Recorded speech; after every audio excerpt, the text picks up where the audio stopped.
No dia de Natal de 1989, o som de tiros rasgou o ar gelado de uma base militar em Târgoviște, na Romênia. Diante do mundo, um dos regimes comunistas mais notórios da Europa Oriental chegava ao fim.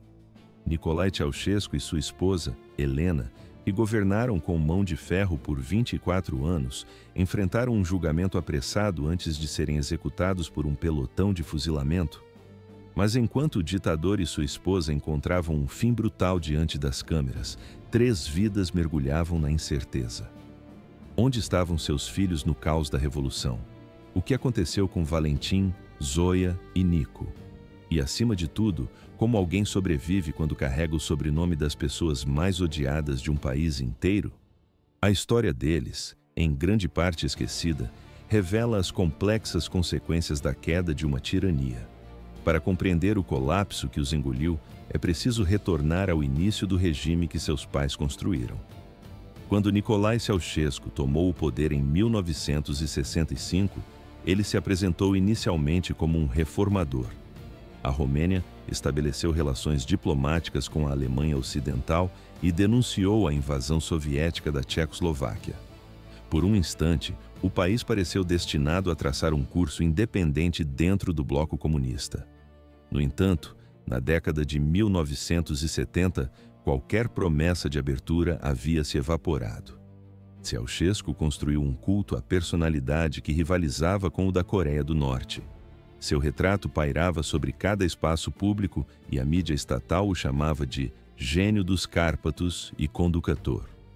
Sua esposa Helena, apesar da educação limitada, era celebrada como uma cientista de renome mundial, uma farsa que poucos ousavam questionar. Por trás dessa fachada de idolatria, operava um brutal aparato de segurança. A desconfiança se infiltrava em cada lar, enquanto vizinhos espiavam vizinhos e crianças eram coagidas a informar sobre os próprios pais. Qualquer sinal de dissidência era esmagado com uma eficiência fria e implacável, sufocando a nação em um silêncio temeroso. Na década de 1980, as políticas econômicas de Ceausescu mergulharam a Romênia em uma pobreza desesperadora. Determinado a quitar a dívida externa do país, ele exportou quase toda a produção agrícola e industrial. Para os romenos, restaram prateleiras vazias, racionamento de eletricidade e apartamentos sem aquecimento durante invernos congelantes. Enquanto isso, a família Ceausescu vivia em um luxo quase inimaginável. Enquanto seus pais apertavam o cerco sobre a nação, a vida dos filhos Ceausescu se desenrolava dentro de uma bolha dourada. Sua existência privilegiada, no entanto, não os prepararia para o que estava por vir quando todo aquele poder finalmente desmoronasse. Enquanto a Romênia era moldada à imagem de um único homem, uma dinastia se formava em silêncio, dentro das paredes do palácio. Nicolae Ceausescu, ao contrário de muitos ditadores, jamais designou publicamente um herdeiro, falhando em preparar seus filhos para o que aconteceria quando tudo viesse abaixo. Ainda assim, seus 3 descendentes, Valentin, Zoia e Nicu, ocupavam posições de um privilégio quase feudal na sociedade romena. O mais velho, Valentin, nascido em 1948, parecia buscar refúgio na lógica da ciência. Com um doutorado em física nuclear, ele trilhou uma carreira acadêmica, um caminho deliberadamente distante do governo de seu pai. Seu primeiro casamento, no entanto, uniu 2 das mais poderosas famílias comunistas da Romênia, um lembrete de que, mesmo na ciência, o nome Ceausescu abria todas as portas. Apesar de sua vocação, Valentin não estava totalmente imune às estruturas de poder. Ele serviu como membro do Comitê Central do partido e presidiu a Federação de Futebol do país, controlando o time do exército, o Steaua București, que se tornaria campeão europeu em 1986. Para o povo romeno, ele era o mais normal do Ceausescu, alguém que ao menos tentava forjar um caminho próprio. Mas a sombra de seu pai era longa demais para ser ignorada. Sua irmã Zoia, nascida 1 ano depois, também encontrou um santuário nos números. Doutora em matemática, ela trabalhava no Instituto de Matemática da Academia Romena, construindo uma reputação de intelectual. Nos bastidores, sussurrava-se que Zoya era a mais independente dos três, ousando criticar em particular o estilo de vida e as políticas de seus pais.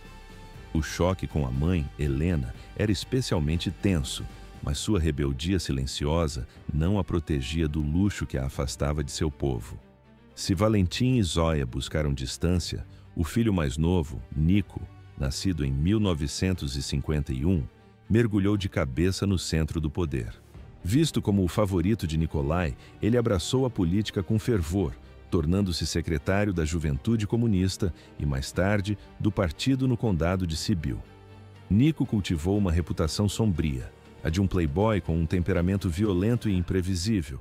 Histórias de acidentes de carro em alta velocidade, movidos a álcool e de agressões brutais, circulavam como um veneno silencioso pela sociedade. Em um episódio infame, dizia-se que ele atropelou e matou uma jovem enquanto dirigia embriagado, um crime que jamais resultou em qualquer consequência legal.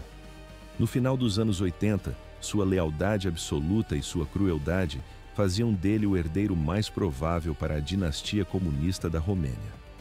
Enquanto os filhos Ceausescu viviam em sua bolha de opulência, nuvens de tempestade se acumulavam no horizonte. À medida que 1989 avançava, os regimes comunistas da Europa Oriental começaram a ruir, um por um. A questão que pairava no ar gelado de Bucareste não era se a revolução chegaria, mas quando, e que destino aguardava os herdeiros de um império prestes a desmoronar. A onda que varria a Europa Oriental em dezembro de 1989 finalmente quebrava contra as fronteiras da Romênia. A faísca se acendeu em Timișoara, onde um protesto contra a remoção de um pastor húngaro rapidamente se transformou num clamor nacional contra o governo.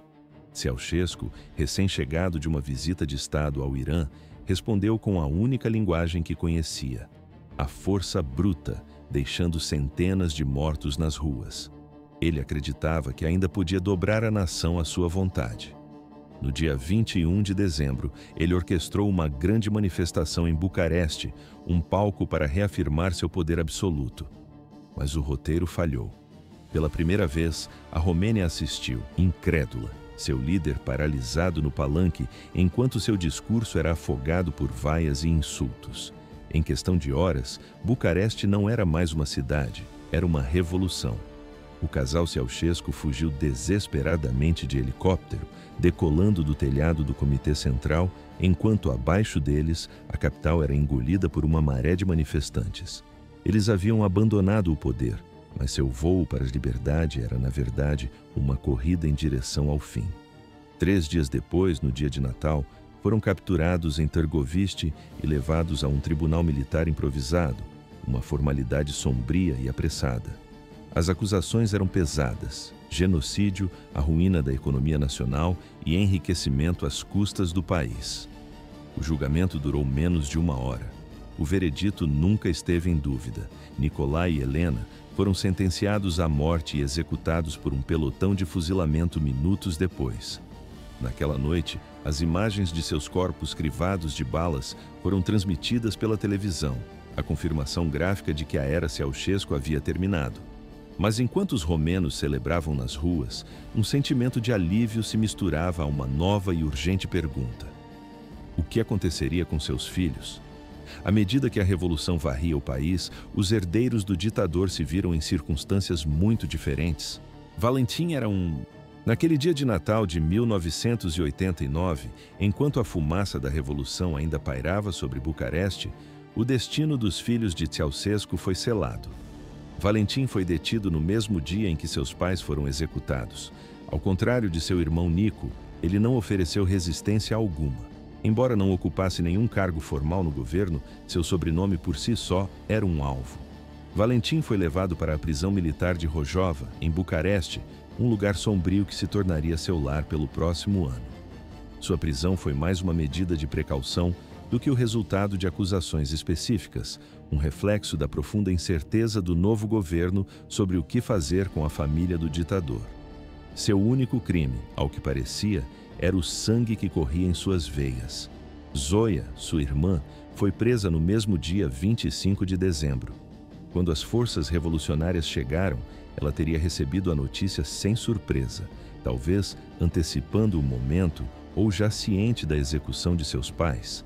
Assim como Valentim, Zoya foi confinada em Rojava, mantendo uma dignidade silenciosa que impressionou as testemunhas.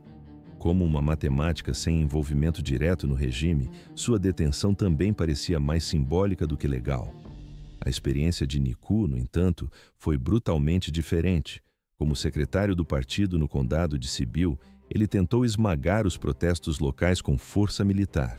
Quando falhou, fugiu, na esperança de escapar da Romênia. Mas em 22 de dezembro, foi capturado em Sibiu. Sua prisão se tornou um espetáculo público de retribuição, com imagens que o mostram sendo arrastado por multidões enfurecidas, o rosto visivelmente ferido, enquanto os soldados mal continham a violência da turba. A detenção de Nicu tinha um peso legal muito mais concreto. Como oficial do governo que ordenou o disparo contra manifestantes, ele enfrentava acusações específicas pela morte de dezenas de pessoas em Sibiu. Nos meses caóticos que se seguiram, a Frente de Salvação Nacional, o novo governo liderado por ex-comunistas que se voltaram contra Ceausescu, organizou os julgamentos dos filhos do ditador. Os processos contra Valentim e Zoya se mostraram frágeis. Os promotores lutavam para encontrar crimes que fossem além de sua conexão familiar. Valentim foi acusado de sabotar a economia nacional através de seu cargo na Federação de Futebol, supostamente desviando fundos para o time Steaua Bucareste. No entanto, as evidências de enriquecimento pessoal eram escassas. Zoya enfrentou acusações econômicas igualmente tênues, focadas em seu estilo de vida e não em qualquer ato de governança. Após quase um ano de detenção, tanto Valentim quanto Zoya foram absolvidos e libertados no final de 1990. O tribunal concluiu que, apesar de suas vidas privilegiadas, não havia provas suficientes de que tivessem cometido crimes passíveis de punição. Eles saíram da prisão para um mundo que já não reconheciam. O julgamento de Nicu, por outro lado, seguia um roteiro muito mais sombrio. Acusado de genocídio, a mesma acusação de seu pai, pela morte de 89 manifestantes em Sibiu, ele manteve uma postura desafiadora durante o processo. Sem demonstrar remorso, ele se retratou como um oficial leal que apenas cumpria ordens em tempos de crise, uma atitude que alienou ainda mais o povo romeno. Em 1990, o veredito chegou. Nicu foi condenado por homicídio qualificado, não por genocídio, e sentenciado a 20 anos de prisão. Ele se tornou o oficial de mais alto escalão condenado pela violência da Revolução. Para muitos romenos, que esperavam uma punição mais severa, a sentença pareceu branda demais. Com os pais mortos e o sobrenome da família transformado em uma marca de infâmia, os filhos de Ceausescu agora enfrentavam um novo tipo de exílio, dentro de seu próprio país. A questão não era se poderiam escapar de seu legado, mas como sobreviveriam a ele. Com a poeira da Revolução assentando, uma nova questão assombrava a Romênia. Como a sociedade trataria os descendentes de seus antigos opressores? Para Valentim Ceausescu, libertado no final de 1990, a resposta estava em reconstruir sua vida discretamente. Ele emergiu como o mais bem-sucedido em navegar pelas ruínas do legado de sua família, retornando ao seu trabalho científico, embora a sombra de seu passado o impedisse de alcançar sua antiga proeminência. Ciente de que seu sobrenome o definiria para sempre na Romênia, ele adotou um perfil deliberadamente reservado. A partir de 1992, Valentim iniciou uma extenuante batalha legal para reaver algumas das propriedades e pertences confiscados de seus pais. Essa luta nos tribunais se estenderia por décadas, terminando apenas em 2014, quando a justiça finalmente lhe concedeu a posse de alguns itens, incluindo livros e objetos pessoais. Aqueles eram os poucos vestígios de uma vida que havia sido violentamente apagada. Talvez a busca mais pessoal de Valentim tenha sido pela custódia dos restos mortais de Nicolai e Helena. Durante anos, o local de seu sepultamento apressado no cemitério de Guencea permaneceu um segredo, com os túmulos marcados por nomes falsos. Valentim liderou os esforços da família para providenciar lápides adequadas, obtendo permissão para identificá-las apenas em 2010. Ao contrário de muitos filhos de ditadores depostos, ele nunca buscou o exílio permanente, construindo uma existência tranquila em Bucareste. Hoje, com 77 anos, ele permanece o último Ceausescu vivo, uma testemunha silenciosa tanto da ascensão quanto da queda de sua família. A vida de Zoia após a prisão, no entanto, provou ser dramaticamente mais curta. Libertada em 1990, ela tentou retornar à matemática, mas as oportunidades profissionais eram escassas para alguém com seu sobrenome. Assim como Valentim, ela participou dos esforços legais para reaver os bens da família. Nos relatos de amigos, os anos pós-revolução de Zoia foram marcados por uma depressão frequente. A execução de seus pais e o colapso de tudo o que ela conhecia deixaram feridas psicológicas profundas. Em 1998, uma notícia chocante percorreu a mídia romena. Zoia Ceausescu morrera de câncer de pulmão, com apenas 49 anos. Sua morte ocorreu no Hospital Fundeni, em Bucareste, e seu irmão Valentim organizou um funeral privado. Para muitos romenos, a especulação era inevitável. O estresse da queda de sua família e a experiência na prisão haviam contribuído para sua morte precoce. Em sua breve vida pós-revolução, ela nunca se casou novamente nem teve filhos. Com sua morte, outro capítulo da história do Ceausescu se encerrava. A trajetória de Nico após a Revolução seguiu um caminho ainda mais sombrio. Condenado inicialmente a 20 anos de prisão, ele cumpriu apenas 4 antes de ser libertado por razões médicas em 1992. Durante seu encarceramento, os médicos o diagnosticaram com cirrose hepática, um provável resultado de seu alcoolismo bem documentado. Uma vez livre, a saúde de Nico continuou a se deteriorar rapidamente. Diferente de seus irmãos, ele demonstrou pouco interesse em reconstruir a vida. Em vez disso, concedeu entrevistas inflamadas em defesa do regime de seu pai, atitudes que o alienaram ainda mais da sociedade romena. Em novembro de 1996, apenas 4 anos após sua libertação e menos de 7 anos após a Revolução, Nico Ceausescu morreu de cirrose no Hospital Geral de Viena, aos 45 anos. Ele havia viajado à Áustria em busca de um tratamento especializado indisponível na Romênia, mas sua condição já havia avançado demais. O funeral de Nico no cemitério de Ghencea, em Bucareste, atraiu uma pequena multidão de ex-oficiais do regime e curiosos. Ele foi enterrado perto dos túmulos de seus pais, que naquela época ainda permaneciam sem identificação.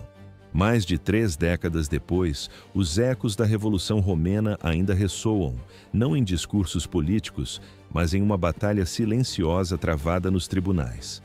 O legado tangível da dinastia Ceausescu se manifesta em disputas de propriedade que se arrastam.